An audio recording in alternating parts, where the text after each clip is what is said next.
ಎಲ್ಲರಿಗೂ ನಮಸ್ಕಾರ. ಸಜ್ಜಿಗೆ ತುಂಬ ಮಂದಿಗೆ ಇಷ್ಟ ಇರೋದಿಲ್ಲ, ಬಟ್ ಇವತ್ತು ನಾನು ಟೊಮ್ಯಾಟೊವನ್ನು ಬಳಸಿ ಸಿಹಿ ಹುಳಿ ಖಾರ ಮಿಶ್ರಿತವಾದ ಒಂದು ರುಚಿಕರವಾದ ಮಸಾಲ ಸಜ್ಜಿಗೆಯನ್ನು ಮಾಡಿದ್ದೇನೆ. ಟೊಮ್ಯಾಟೊ ಹಾಕೋದ್ರಿಂದಾಗಿ ಅದರ ರುಚಿ ಬಹಳ ಚೆನ್ನಾಗಿ ಬರ್ತದೆ. ಈಗ ಸಿಂಪಲ್ ಸಜ್ಜಿಗೆ ಮಾಡೋದಕ್ಕಿಂತ, ಅಂದರೆ ಸಜ್ಜಿಗೆ ಹೇಳಿದರೆ ಉಪ್ಪಿಟ್ಟು, ನಾವು ಕರಾವಳಿಗರು ಇದನ್ನು ಸಜ್ಜಿಗೆ ಅಂತ ಕರಿತೇವೆ. ಕೆಲವರ ಫೇವರೇಟ್ ಸಜ್ಜಿಗೆ, ಅದು ಸಹ ಕೆಲವರಿಗೆ ಬನ್ಸಿ ರವದಿಂದ ಮಾಡಿದರೆ ತುಂಬ ಖುಷಿ ಆಗ್ತದೆ, ಕೆಲವರಿಗೆ ಈ ಬಾಂಬೆ ರವದಿಂದ ಮಾಡಿದರೆ ಖುಷಿ ಆಗ್ತದೆ. ಇವತ್ತು ನಾನು ಬಾಂಬೆ ರವನ್ನು ಬಳಸಿ ಬಹಳ ರುಚಿಕರವಾದ ಟೊಮ್ಯಾಟೊ ಉಪ್ಪಿಟ್ಟನ್ನು ಮಾಡಿದ್ದೇನೆ. ಹಾಗಾದರೆ ಯಾರೆಲ್ಲ ನನ್ನ ಚಾನಲನ್ನು ನೋಡ್ತಿದ್ದೀರಿ, ಯಾರೆಲ್ಲ ಇನ್ನೂ ಸಬ್ಸ್ಕ್ರೈಬ್ ಮಾಡಿಲ್ಲ, ದಯವಿಟ್ಟು ಸಬ್ಸ್ಕ್ರೈಬ್ ಮಾಡಿ ಸಪೋರ್ಟ್ ಮಾಡಿ ಅಂತ ಹೇಳುತ್ತಾ ಬನ್ನಿ ಈ ರುಚಿಕರವಾದ ಟೊಮ್ಯಾಟೊ ಮಸಾಲ ಉಪ್ಪಿಟ್ಟು ಹೇಗೆ ಮಾಡುವುದೆಂದು ನೋಡೋಣ. ನಮಸ್ತೆ ಮಿತ್ರರೇ, ಇವತ್ತು ಈ ಟೊಮ್ಯಾಟೊವನ್ನು ಬಳಸಿ ಒಂದು ರುಚಿಕರವಾದ ಸಜ್ಜಿಗೆ ಮಾಡೋಣ. ಅಂದರೆ ಟೊಮ್ಯಾಟೊದ ಉಪ್ಪಿಟ್ಟು ಬಹಳ ಟೇಸ್ಟಿಯಾಗಿ ಬರ್ತದೆ. ಉಪ್ಪು, ಹುಳಿ, ಖಾರ ಎಲ್ಲ ಸೇರಿ ಬರುವಂತಹದ್ದು. ಇದಕ್ಕೆ ಬೇಕಾದ ಸಾಮಗ್ರಿಗಳು: ಒಂದು ಬೌಲ್ನಲ್ಲಿ ಇದೀಗ 2 ಸರ್ವಿಂಗಿಗೆ ನಾನು ತೆಗೆದುಕೊಂಡಿದ್ದೇನೆ. ಒಂದು ಬೌಲಲ್ಲಿ ಒಂದು ಬಾಂಬೆ ರವ ಮತ್ತು ಸ್ವಲ್ಪ ಕಾಜು, ಸ್ವಲ್ಪ ಅಂದರೆ ಗೇರು ಬೀಜ, ಕಡಲೆ ಬೀಜ, ಶುಂಠಿ ಹೆಚ್ಚಿಟ್ಕೊಂಡದ್ದು, 2 ಬ್ಯಾಡಗಿ ಮೆಣಸು, 2 ಟೊಮ್ಯಾಟೊ, 1 ಚಮಚ ಉದ್ದಿನಬೇಳೆ, 1 ಚಮಚ ಕಡಲೆಬೇಳೆ. ಮತ್ತು ಇದೆಲ್ಲ ಆಪ್ಷನಲ್, ನಿಮಗೆ ಬೇಕಿದ್ರೆ ಹಾಕ್ಕೊಳ್ಬೋದು. ಇದು ಈಗ ಫ್ರೆಶ್ ಮಟರ್ ಸಿಗ್ತದೆ ಅಲ್ಲ, ಬಟಾಣಿ ಕಾಳುಗಳು, ಅದನ್ನು ಹಾಕ್ಕೊಳ್ತಿದ್ದೇನೆ ನಾನು. ಅಥವಾ ಕ್ಯಾರೆಟ್ ಹಾಕ್ಕೊಳ್ಬೋದು, ಬೀನ್ಸ್ ಹಾಕ್ಕೊಳ್ಬೋದು, ಯಾವ ಸಹ ಹಾಕ್ಕೊಳ್ಬೋದು, ಹಾಕದೆ ಸಹ ಮಾಡ್ಬೋದು. ಒಂದು ಈರುಳ್ಳಿಯನ್ನು ಕಟ್ಟಿಟ್ಟು ಮಾಡ್ಕೊಂಡಿಟ್ಟಿದ್ದೇನೆ. ಚೂರಾಗಿ ಮಾಡಿದರೆ ಒಳ್ಳೆಯದಾಗ್ತದೆ. ಸ್ವಲ್ಪ ಈ ಕರಿಬೇವಿನ ಸೊಪ್ಪು ಮತ್ತು ಕೊತ್ತಂಬರಿ ಸೊಪ್ಪು ಇದ್ದರೆ ಹಾಕ್ಕೊಳ್ಬೋದು. ಈಗ ಮೊದಲಿಗೆ ನಾವು ಒಂದು ಗ್ಯಾಸನ್ನು ಉರಿಸ್ಕೊಂಡು ಇದನ್ನು ಈ ಒಂದು ಬೌಲ್ನಷ್ಟು ರವ, ಬಾಂಬೆ ರವ, ಬೇಕಿದ್ರೆ ದಪ್ಪ ರವ ಉಂಟಲ್ಲ ಕಣ್ವ ಸಜ್ಜಿಗೆ, ಅದರಲ್ಲಿ ಸಹ ನಾವು ಮಾಡ್ಕೊಳ್ಬೋದು. ಇದನ್ನು ಸ್ವಲ್ಪ ಸುರಿಗೆ ಒಳ್ಳೆ ಲೈಟ್ ಆಗಿ ಹುರಿದುಕೊಳ್ಳೋಣ. ವೀಕ್ಷಕರೇ ನೋಡಿ, ಇಷ್ಟು ಲೈಟಾಗಿ ಹುರಿದ್ರೆ ಸಾಕು, ತುಂಬ ಹುರಿಬೇಕಂತ ಏನಿಲ್ಲ. ಒಂದು ಸ್ವಲ್ಪ ಪರಿಮಳ ಅದು ಉಬ್ಬಿಕೊಂಡು ಬರಬೇಕು. ಅಷ್ಟಾಗುವಾಗ ಇದನ್ನು ತೆಗೆದುಕೊಂಡು ಒಂದು ಪಾತ್ರೆಯಲ್ಲಿ ಇಟ್ಕೊಳ್ಳೋಣ. ಇದೇ ಪಾತ್ರೆಯಲ್ಲಿ ಎಣ್ಣೆ, ನಾವು ತೆಂಗಿನ ಎಣ್ಣೆ ಬಳಸ್ತಿದ್ದೇವೆ. ತೆಂಗಿನ ಎಣ್ಣೆಯೊಟ್ಟಿಗೆ ಈಗ ಸ್ವಲ್ಪ ತುಪ್ಪ ಬೇಕು ನಮಗೆ. ತೆಂಗಿನ ಎಣ್ಣೆ ಪ್ಲಸ್ ತುಪ್ಪ, ಸ್ವಲ್ಪ ಎಣ್ಣೆ ಹಾಕಿದರೆ, ತುಪ್ಪ ಮತ್ತು ಎಣ್ಣೆ ಸ್ವಲ್ಪ ಜಾಸ್ತಿ ಇದ್ದರೆ ಬಹಳ ಚೆನ್ನಾಗಿ ಬರ್ತದೆ. ಸೊ ನಾವು ಒಂದೊಂದು 2-3 ಚಮಚದಷ್ಟು ತುಪ್ಪ ಹಾಕಿ 2 ಚಮಚದಷ್ಟು ತುಪ್ಪ ಹಾಕ್ಕೊಳ್ತಿದ್ದೇನೆ. 2-3 ಚಮಚದಷ್ಟು ಎಣ್ಣೆ ಹಾಕ್ಕೊಂಡಿದ್ದೇನೆ. ಸೊ ಚೂರು ಕಾಯಿಲೆ ಅದು. ಈಗ ಇಲ್ಲಿ ತುಪ್ಪ ಮತ್ತು ಎಣ್ಣೆ ಮಿಶ್ರಣ ಬಿಸಿಯಾಗುವಾಗ 1 ಚಮಚದಷ್ಟು ಸಾಸಿವೆ ಹಾಕ್ಕೊಳ್ತಿದ್ದೇನೆ. ಸಾಸಿವೆ ಹಾಕಿದ ಕೂಡಲೇ ಕರಿಬೇವಿನ ಸೊಪ್ಪನ್ನು ಹಾಕ್ಕೊಳ್ತಿದ್ದೇನೆ. ಇದನ್ನು ಇನ್ನು ಸಣ್ಣದಾಗಿ 1 ಚಮಚದಷ್ಟು, ಈ ಉರಿ ಸ್ವಲ್ಪ ಸಣ್ಣದು ಮಾಡಿಕೊಂಡೆ ನಾನು, 1 ಚಮಚ ಉದ್ದಿನಬೇಳೆ, 1 ಚಮಚ ಕಡಲೆಬೇಳೆ ಹಾಕ್ಕೊಂಡೆ. ಇನ್ನು ಇದು ಸಣ್ಣದಾಗಿ ಮಾಡ್ಕೊಳ್ಳೋಣ. ನೀರುಳ್ಳಿ,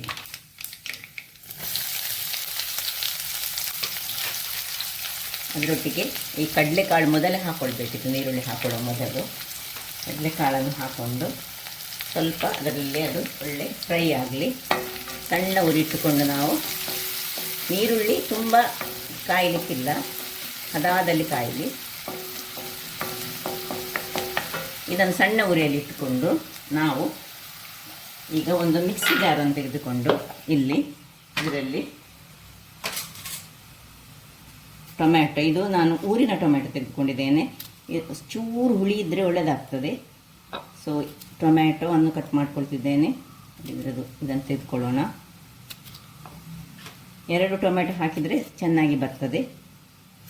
ಒಂದು ಬೌಲಿಗೆ 2 ಟೊಮ್ಯಾಟೊ ರಫ್ಲಿ ಚಾಪ್ ಮಾಡಿದರೆ ಆಯಿತು. ಸ್ವಲ್ಪ ಇದರ ಈ ಭಾಗ ತೆಗೆದುಕೊಂಡ್ರೆ ಒಳ್ಳೆಯದು. ಇನ್ನು ಈ 2 ಮೆಣಸು, ಇದನ್ನು ಸ್ವಲ್ಪ ಮೆಣಸನ್ನು ನೀರಿನಲ್ಲಿ ಹಾಕಿಟ್ರೆ ಸಹ ಬಹಳ ಒಳ್ಳೆಯದಾಗ್ತದೆ. ಸೊ ಇದನ್ನು ಹಾಕಿ ಚೂರು ನೀರು ಹಾಕ್ಕೊಂಡು ನಾವು ಇದನ್ನೊಂದು ಗ್ರೈಂಡ್ ಪೇಸ್ಟ್ ಮಾಡಿ ತರ್ತಾನೆ. ವೀಕ್ಷಕರೇ ನೋಡಿ, ಈ ರೀತಿ ಪೇಸ್ಟು ಆಗಿ ಬಂತು. ಟೊಮ್ಯಾಟೊ ಮತ್ತು ಕೆಂಪು ಬ್ಯಾಡಗಿ ಮೆಣಸು. ಈಗ ಇಲ್ಲಿ ಇಲ್ಲಿಗೆ ಬರೋಣ. ಈ ಮಿಶ್ರಣವನ್ನು ನಾವು ಮೊದಲೇ ಮಾಡಿ ಇಟ್ಕೊಳ್ಬೋದು. ಈ ಟೊಮೆಟೊ ಮಿಶ್ರಣ. ಈಗ ಇದಕ್ಕೆ ಶುಂಠಿ ಹಾಕೊಳ್ತಿದ್ದೇನೆ, ಒಂದೆರಡು ಗೇರು ಬೀಜ. ಇದೆಲ್ಲ ಆಪ್ಷನಲ್, ಬೇಕಿದ್ರೆ ಹಾಕೊಳ್ಬೋದು. ನೋಡಿ, ಈ ಹೊತ್ತಿಗೆ ಈ ನಮ್ಮ ಕಡಲೆಕಾಯಿ ಒಡಿಲಿಕ್ಕೆ ಶುರುವಾಯಿತು ಅಂತ ಹೇಳಿದರೆ ಕಡಲೆಕಾಯಿ ಬೆಂದಿತ್ತಂತೇಳಿ ಅರ್ಥ. ಸೊ ಸ್ವಲ್ಪ ಇಷ್ಟನ್ನು ಹಾಕಿ, ಈಗ ಗ್ರೀನ್ ಪೀಸ್ ಇದ್ದರೆ ಗ್ರೀನ್ ಪೀಸ್ ಹಾಕೊಳ್ಬೋದು. ಇದೆಲ್ಲ ಆಪ್ಷನಲ್. ಗ್ರೀನ್ ಪೀಸ್ ಮತ್ತು ಈ ಗೇರು ಬೀಜ ಎಲ್ಲ ಆಪ್ಷನಲ್. ಹಾಕಿದರೆ ಮಾತ್ರ ಬಹಳ ರುಚಿಯಾಗಿ ಬರ್ತದೆ, ಚೆನ್ನಾಗಿ ಆಗ್ತದೆ. ಸ್ವಲ್ಪ ಇದರಲ್ಲಿ ಅಲ್ಲಾಡಿಸಿಕೊಂಡು ಇನ್ನೀಗ ಈ ಮಿಶ್ರಣವನ್ನು ಇದಕ್ಕೆ ಹಾಕೊಳ್ಳೋದು. ಟೊಮ್ಯಾಟೊ ಮತ್ತು ಬ್ಯಾಡಗೆ ಮೆಣಸಿನ ಮಿಶ್ರಣವನ್ನು ಇದಕ್ಕೆ ಹಾಕ್ಕೊಂಡು ಟೊಮ್ಯಾಟೊದ ಹಸಿ ವಾಸನೆ ಹೋಗುವವರೆಗೆ ಇದನ್ನು ಸ್ವಲ್ಪ ಹುರಿದುಕೊಳ್ಳೋಣ. ಇಲ್ಲಿ ನೋಡಿ, ಇದರಲ್ಲಿ ಒಳ್ಳೆ ಇದು ಚೆನ್ನಾಗಿ ಫ್ರೈ ಆಯಿತು. ನೋಡಿ, ಟೊಮ್ಯಾಟೊದ ಆ ಹಸಿ ವಾಸನೆ ಹೋಗಬೇಕು, ಅಷ್ಟಾಗೋ ತನಕ ನಾವು ಹುರಿದುಕೊಂಡೆವು. ನೋಡಿ, ಎಣ್ಣೆ ಬಿಡಲಿಕ್ಕೆ ಶುರುವಾಯಿತು. ಇಷ್ಟೊತ್ತಾಗುವಾಗ ನಾವಿದಕ್ಕೆ 1 ಲೋಟ 2 ಲೋಟ ಅಂದರೆ ಈ ಒಂದು ಬೌಲಲ್ಲಿ ನಾವು ಸಜ್ಜಿಗೆ ತೆಗೆದುಕೊಂಡದ್ದು ಇದರಲ್ಲಿ ಡಬಲ್ನಷ್ಟು ನೀರನ್ನು ಹಾಕ್ಕೊಂಡಿದ್ದೇವೆ. ಹಾಕ್ಕೊಂಡು ಇದಕ್ಕೆ ಉಪ್ಪನ್ನು ಹಾಕೊಳ್ಳೋಣ. ರುಚಿಗೆ ತಕ್ಕಷ್ಟು ಉಪ್ಪು. ಇನ್ನು 1 ಬೌಲ್ನಷ್ಟು ಹಸಿ ತೆಂಗಿನ ತುರಿ. ಇನ್ನು ಬೆಲ್ಲ ಅಥವಾ ಸಕ್ಕರೆ ನಿಮ್ಮ ರುಚಿಗೆ ತಕ್ಕಷ್ಟು, ಅಂದರೆ ಸ್ವೀಟ್ ಹೆಚ್ಚು ಬೇಕಿದೆ ಸ್ವಲ್ಪ. ಇದು ಖಾರ, ಸ್ವೀಟ್ ಮತ್ತು ಹುಳಿ ಮಿಶ್ರಿತವಾಗಿ ಬರ್ತದೆ, ಬಹಳ ಚೆನ್ನಾಗಿ ಬರ್ತದೆ. ಸೊ ಬೆಲ್ಲ ಇಷ್ಟನ್ನು ಹಾಕ್ಕೊಂಡು ಈಗ ಮುಚ್ಚಳವನ್ನು ಮುಚ್ಚಿ ಒಂದು ಕುದಿ ತೆಗೆದುಕೊಳ್ಳೋಣ. ಇದು ಕುದಿ ಬರುವವರೆಗೆ ಇದು ಮುಚ್ಚಿಕೊಳ್ಬೇಕು. ಯಾಕೆ ಹೇಳಿದರೆ ಅದರಲ್ಲಿ ನಮ್ಮ ಬಟಾಣಿ ಉಂಟು, ಅದು ಸ್ವಲ್ಪ ಬೆಂದುಕೊಳ್ಳಿ ಹೇಳಿ. ವೀಕ್ಷಕರೇ, ನೋಡಿ ಒಳ್ಳೆ ಕುದಿ ಬರ್ತಾ ಉಂಟು. ತೆಂಗಿನಕಾಯಿ, ಬೆಲ್ಲ, ಟೊಮ್ಯಾಟೊ ಎಲ್ಲ ಮಿಕ್ಸ್ ಆಗಿ ಈಗ ನಾವೇನು ಮಾಡಬೇಕು ಹೇಳಿದರೆ ಈ ಏನು ಫ್ರೈ ಮಾಡಿಟ್ಕೊಂಡಿದ್ದೇವೆ ರವೆ, ಅದನ್ನು ಹೀಗೆ ತಿರುಗಿಸ್ತಾ ನಾವು ಹಾಕ್ಕೊಳ್ಬೇಕು. ಸೊ ಗಂಟಲ್ಲದ ಹಾಗೆ ನಾವು ಇದನ್ನು ತಿರುಗಿಸ್ಬೇಕು. ಈಗ ಇದು ನೀರು ಕಂಡ್ರೆ ಸಹ ಈಗ ಕೂಡಲೇ ದಪ್ಪ ಆಗ್ತದೆ. ಉದ್ದ ಒಂದು ಇಂತಹ ಲ್ಯಾಡಲ್ ಅಂತ ಇಟ್ಕೊಳ್ಬೇಕು, ಸೌಟನ್ನು. ಯಾಕೆ ಹೇಳಿದರೆ ಇದು ಹಾರ್ತದೆ, ಸಜ್ಜಿಗೆ ಮಾಡುವವರಿಗೆ ಗೊತ್ತಿರ್ತದೆ ನೋಡಿ. ಹೀಗೆ ಈಗ ಇದರ ಮೇಲೆ ತುಪ್ಪ, 1 ಚಮಚದಷ್ಟು ತುಪ್ಪವನ್ನು ಹೀಗೆ ಹಾಕ್ಕೊಂಡು ಸ್ವಲ್ಪ ತಿರುಗಿಸ್ತಾ ಹೋಗೋಣ. ಇದು ಹುಳಿ, ಖಾರ, ಉಪ್ಪು ಇದು ಬಹಳ ಚೆನ್ನಾಗಿ ಬರ್ತದೆ. ಇನ್ನೂ ಸಹ ತಿನ್ನುವಾಗ ಮೇಲೆ ತುಪ್ಪವನ್ನು ಹಾಕ್ಕೊಂಡ್ರೆ ಇನ್ನೂ ಸಹ ಬಹಳ ಚೆನ್ನಾಗಿ ಬರ್ತದೆ.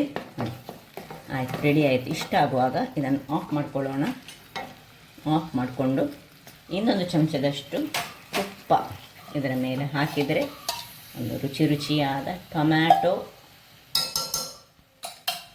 ಉಪ್ಪಿಟ್ಟು ರೆಡಿ ಆಯಿತು. ಬಹಳ ರುಚಿಯಾಗಿ ಬರ್ತದೆ. ಸಾಕು, ಆಫ್ ಮಾಡ್ಕೊಳ್ತಿದ್ದೇನೆ. ಇನ್ನು ಸರ್ವಿಂಗ್ ಟೈಮ್. ವೀಕ್ಷಕರೇ, ಇಲ್ಲಿ ನೋಡಿ, ಕ್ಷೀರದಾಗೆ ಬಂತು. ಏನು ಚೆನ್ನಾಗಿ ಬಂದಿದೆ ಹೇಳಿದರೆ. ಈಗ ಇದನ್ನು ಸರ್ವ್ ಮಾಡೋಣ. ಸೊ ಇದು ಇಬ್ಬರಿಗೆ ಸರ್ವ್ ಮಾಡುವಷ್ಟು ನಾನು ಇವತ್ತು ಮಾಡ್ಕೊಂಡಿದ್ದೇನೆ. ಬಹಳ ಟೇಸ್ಟಿಯಾಗಿ ಬರ್ತದೆ. ರುಚಿಯಂತೂ ಅದ್ಭುತವಾಗಿರ್ತದೆ ಅಂತ ಒಮ್ಮೆ ಮಾಡಿ ನೋಡಿದರೆ ನಿಮಗೆ ಮತ್ತೆ ಗೊತ್ತಾಗ್ತದೆ. ನಾನು ಹೀಗೆ ಹೇಳಿದರೆ ಏನು ಚೆನ್ನಾಗಿ ಬಂದಿದೆ ಹೇಳಿದರೆ. ಇದನ್ನು ಮತ್ತೆ ಸ್ವಲ್ಪ ಮೇಲೆ ಗಾರ್ನಿಷಿಗೆ ಇಟ್ಕೊಳ್ಳೋಣ. ಹೋಟೆಲ್ಗಳಲ್ಲಿ ಇನ್ನೂ ಸಹ ತುಂಬ ಎಣ್ಣೆ ಹಾಕಿ ಮಾಡ್ತಾರೆ. ನಾವು ತುಪ್ಪ ಮತ್ತು ಎಣ್ಣೆಯನ್ನು ಮಿಶ್ರ ಮಾಡಿದ್ರಿಂದಾಗಿ ಈಗ ಒಂದು ಗಾರ್ನಿಷ್ ಮಾಡೋಣ. ಕೊತ್ತಂಬರಿ ಸೊಪ್ಪು ಇನ್ನೂ ಸಹ ಹೆಚ್ಚಿದ್ರೆ ಬಹಳ ಉತ್ತಮ. ಹಾಗಾದರೆ ನೋಡಿದ್ರಲ್ಲ ವೀಕ್ಷಕರೇ, ಒಂದು ರುಚಿಕರವಾದ ಟೊಮ್ಯಾಟೊ ಉಪ್ಪಿಟ್ಟು ಅಥವಾ ಟೊಮ್ಯಾಟೊ ಸಜ್ಜಿಗೆ ಅಂತ ನಾವು ಕರಾವಳಿಗರು ಕರೆಯುವಂಥದ್ದು. ನನ್ನ ಈ ಕುಕಿಂಗ್ ಚಾನಲ್ ನಿಮಗೆ ಇಷ್ಟ ಆದರೆ ಬೋಳು ಸುವರ್ಣ ಚಾನಲನ್ನು ಲೈಕ್ ಮಾಡಿ, ಶೇರ್ ಮಾಡಿ, ಹಾಗೂ ಸಬ್ಸ್ಕ್ರೈಬ್ ಮಾಡಿ, ಹಾಗೂ ನನ್ನ ಇನ್ಸ್ಟಾಗ್ರಾಮ್ ಪೇಜನ್ನು ಫಾಲೋ ಮಾಡಿ. ಧನ್ಯವಾದಗಳು.